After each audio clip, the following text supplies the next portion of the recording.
Welcome to the Rich Flow of Life podcast. Join Valerie Kanay, the award-winning authority author, as she takes you on a journey for your personal evolution. Valerie Kanay talks to enlightened featured guests who hold the keys to unlock your unique life situation. They each bring to the table their very powerful personal spin to inspire and empower you to learn to step up your game into the rich flow of life. Well, hello everybody, I'm Valerie Kanay, and today our featured guest is Agbeli Alistair Ziddah. Oh wow, who I'm so proud, pleased, and honored to have joining us. Now, there are a lot of unfortunate situations in life, but some of them just really take me back. I'm just thrown back a loop for some of the things that people tell me.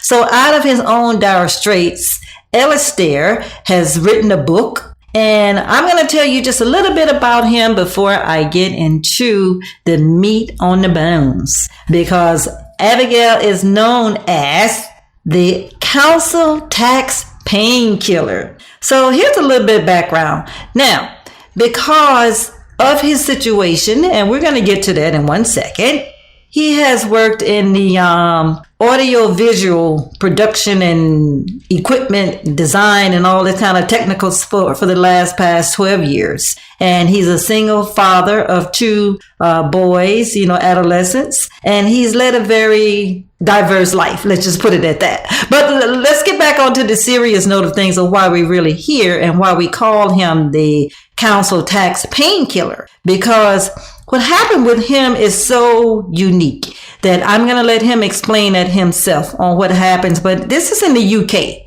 and we're talking specifically in the United Kingdom, why he's here to share with us and tell us all about these tricky and sticky situations that a person can experience. And so that's what propelled him to write his book, Ditch Your Council Tax. And it's about the 9 steps to beat the tax system. And again, like I say, in the UK. And just like we can see from the book title, he had to really fight the system. And he can now share and show other people how to legally and lawfully free themselves from having to pay council tax in the UK, especially when your home is levied. And there are ways where you can be exempted for specific reasons, and that's what he's going to share.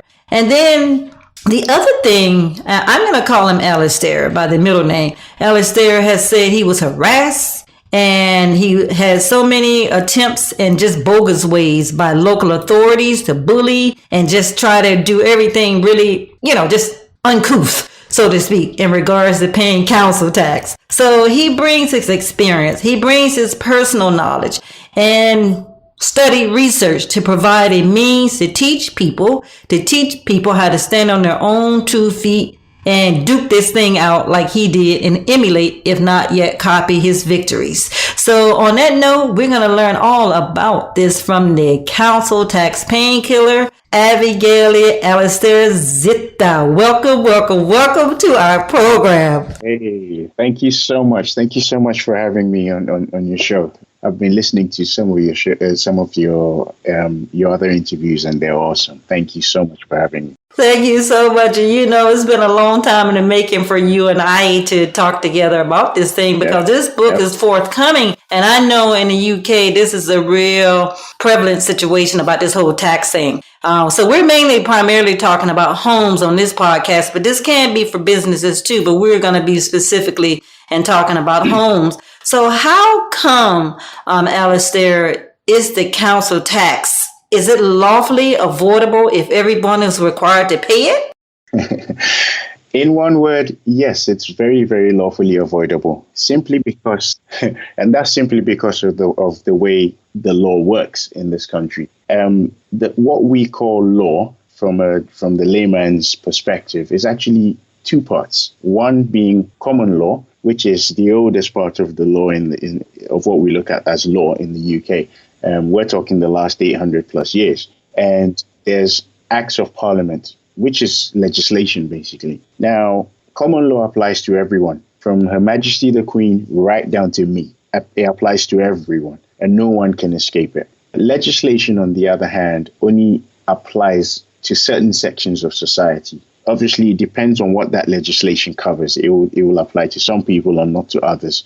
It will apply to some people some of the time and not at other times. But the difference between common law and legislation is simply that legislation needs the individual consent of a person for it to then have the force of law upon you. So looking at the council tax, the legislation that covers council tax, which is the Local Government Finance Act of 1992, that is legislation. It does not have the force of law upon me if I decide not to give it that force of law. Therefore, there's no law that says I have to pay council tax. Gotcha. So but let's get in there a little bit, because that's going to be a little bit too heavy duty for all of us.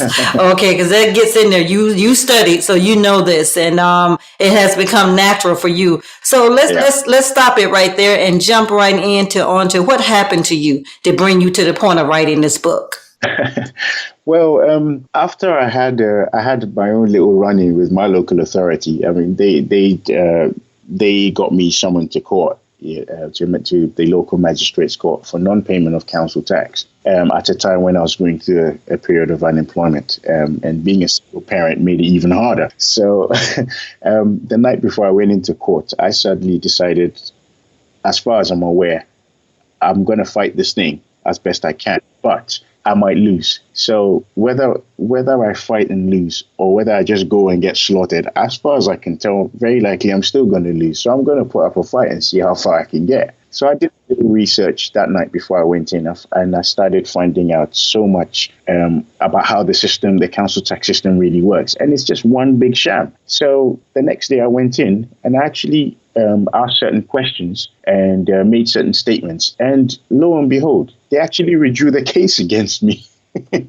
Well, Alistair, you must be very smart now, because most people wouldn't have gone and read up and all this stuff and understood it without an attorney. You didn't even get an attorney, a lawyer involved with this for you? No, because, well, for one thing, I couldn't afford one. Secondly, it didn't occur to me to look for one and it was literally the night before I went in when I decided I was going to try and find out some information. But I would say that anyone can do this simply because all you need is one decision. That's the one thing you need. One decision to decide for yourself that you're not going to get taken for a ride any further, by the local authorities. Because to put it in a nutshell, they say the monies that everyone pays from the local area, as council tax, is supposed to be used for the benefit of the local population.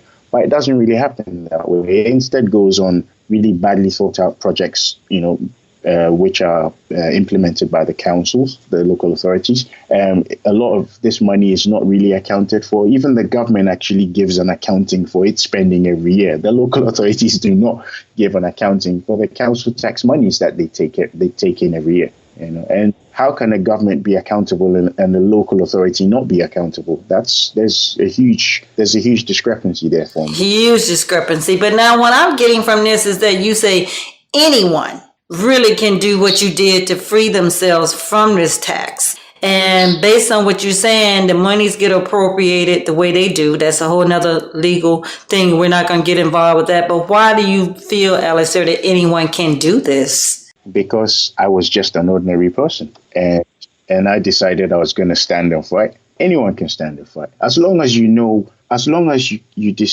can make that decision for yourself, what you're going to do. Once you make that decision, everything else falls into place. At least that's how it worked for me.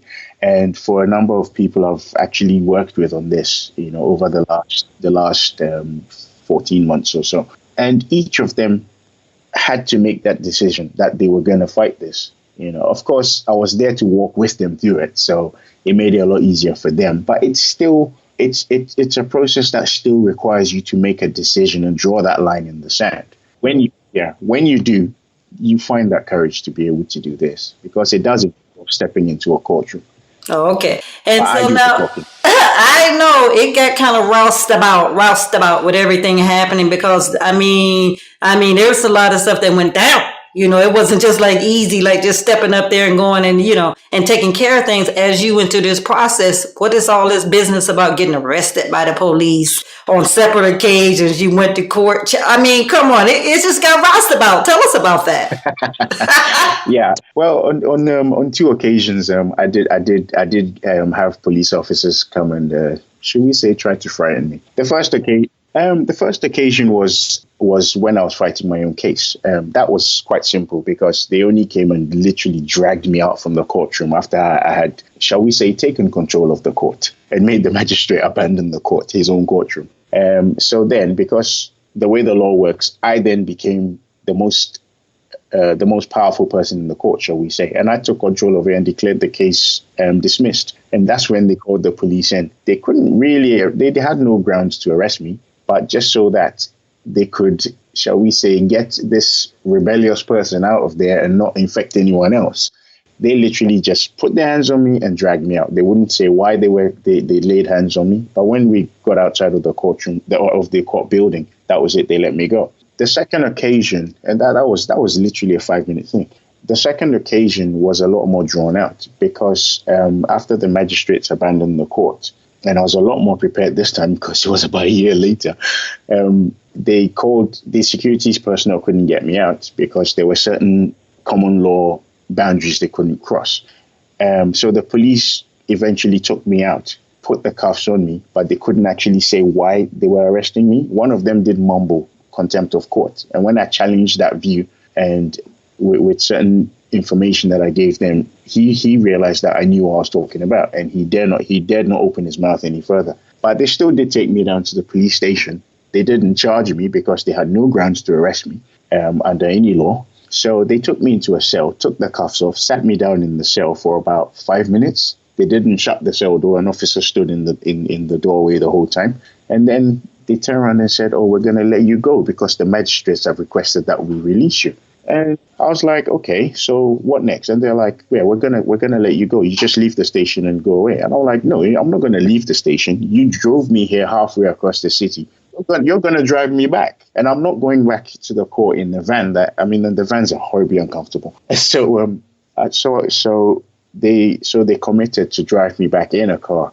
So I had two officers drive me back. One sat with me in the back and the other drove. And I explained to them, I actually lectured them on the way back. And it was quite interesting. But it is more than quite interesting because I can't believe all of this is happened or was happening at that time because of council tax. I mean, who would think that police is involved, taking you down, roustabousing you up, all about council taxing? So this is pretty serious over there, huh? Yeah, it is. The reason why the police get involved is quite simply because the local authorities, we call them councils over here, the police, the different police forces which operate in the country, as well as the court system itself, have a cozy little arrangement that allows the councils to issue summonses. So the court system doesn't really get involved in it, apart from its buildings being used. The police are part of it, And then, yes, so the courts provide the premises, but they don't actually provide the staff.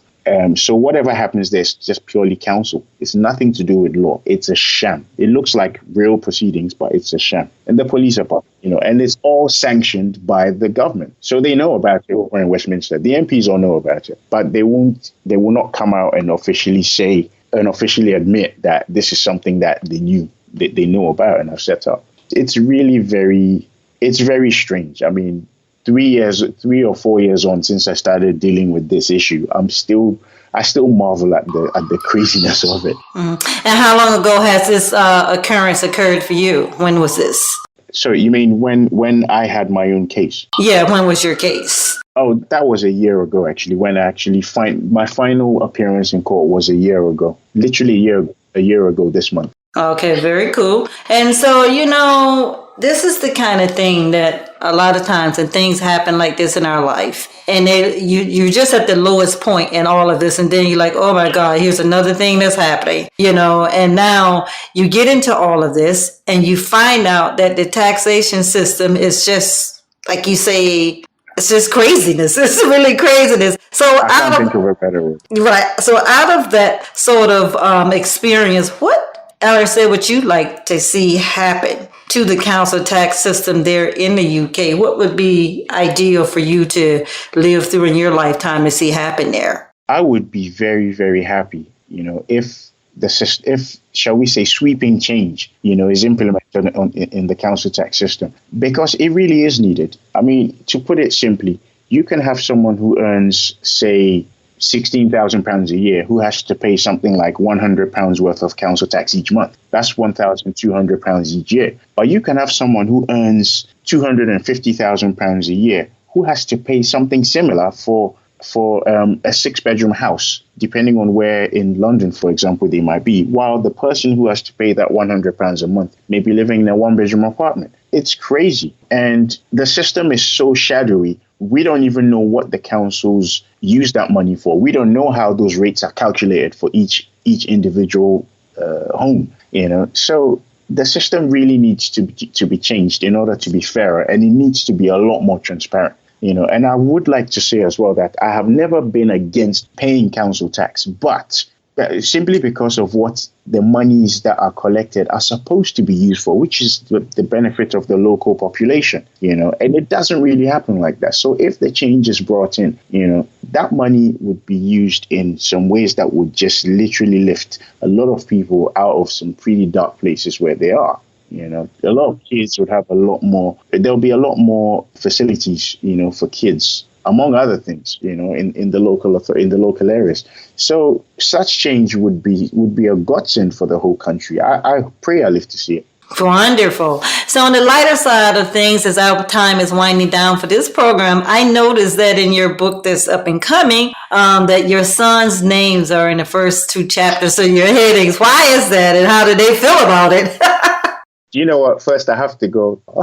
Okay. Actually, when I began writing the book, for a joke, I said to my younger son, because I don't know, for whatever reason, one night he woke up after about an hour and a half after they should have been asleep. He woke to get some water to drink, and he saw what I was doing, and he asked me. So I told him this was the book I was writing. So he sat with me at my computer, and I said to him, "So do you want me to put you in the book? I'll create a quote from some of the nice things you keep saying to encourage me when I feel sad or I feel a bit down sometimes." And he goes, "Yeah." And I said to him, "Okay, I'll talk to you about it tomorrow before I put you to bed." All right. So now, so I sent him off to bed, and I did keep my promise. The next night, before they went to bed, I opened up I turned on my computer and showed them the document I was working on.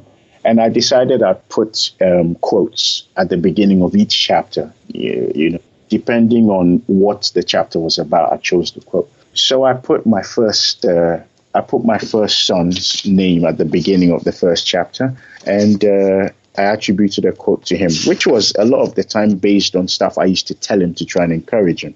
And I'll just read it quickly to you. And it reads, "Calm down and breathe slowly. Feel better? Good.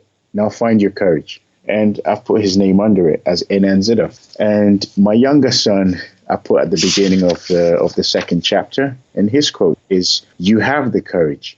Keep your head up, push forward." Wow. And that's attributed to my younger son. That's awesome. That is so often. Now we are just out of time here. So I do want to let you know how folks can get a hold of you so they can emulate your victories and have their own success stories when it comes to this council tax system in the UK, because people need help. They can count on you. They can depend on you if you've gone through it, and you are the victor in it. So let them know your Facebook information, how they can hook into you. Okay. Yeah. The best way to get through to me is via Facebook. My name is spelled on the menu of this podcast, but I'll mention it again: Agbeli Alistair Ziddah. And once they get through to me on Facebook, just drop me a line. I'll respond, and from there we can communicate via phone or Skype, whichever. And once I know their situation, then I can start putting a solution together for them. Because in this thing, there's no one size fits all. You have to take each person's case individually. All right. There's also workshops that I'm hoping more and more people will start signing up to. So yeah. Okay. Very cool. Be on Amazon as well. All right, Alistair, we're out of time now. So I do want to thank you for coming out and talking with me on this podcast Thank you about so the tax. much. Yeah, the local tax council there in the UK. And I do want to take a chance to say I love you dearly. And I look forward to hearing from you again very soon. Most definitely indeed. Thank you so much. Thank you. All right. Bye-bye. You have been listening to the Rich Flow of Life podcast with host Valerie Kanay. We're most appreciative you took the time to be with us, and thank you.